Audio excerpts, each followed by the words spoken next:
Good morning. তো আজকে রবিবার, এখন বাজে 8:40। এখন থেকে ব্লগটা আরম্ভ করছি। আর আজকে তো ওই পিসেমণির শ্রাদ্ধ আছে, আর হলো বাপের বাড়ি যাবো। বাট ট্রেনের এত গন্ডগোল, রাস্তায় কী পরিস্থিতি হবে আমি জানি না। তো চলো দেখতে থাকো, এখন রাখি, চটপট রেডি হয়ে ফিরে আসছি।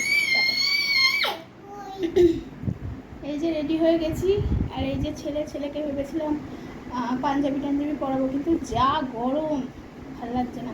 আর আমি ওখানে গিয়ে কিন্তু কোনো ভিডিও করতে পারবো না। আমি একটা কমিউনিটি পোস্ট দিয়েছি, ওনার অনেকদিন আগেই দিয়েছি, তোমরা দেখে নিও। চলো বেরোই, টাটা। হ্যালো, আমরা গরমে নাচেহাল হয়ে গেছি বাবা।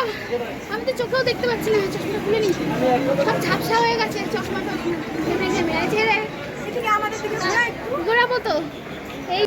এই যে আমার বোন, কি অবস্থা, শাড়ি ছাড়লো না।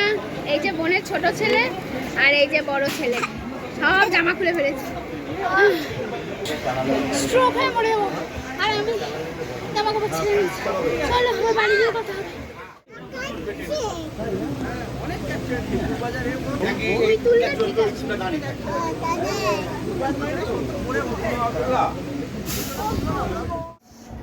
অবশেষে বাড়ি পৌঁছালাম। তারপরে বাপ, শিয়ালদা সব ট্রেন ক্যান্সেল হয়ে যাওয়ার এরকম অবস্থা। আমার বাবা রেস্ট ছেড়ে তারপর আবার কথা হচ্ছে কেমন।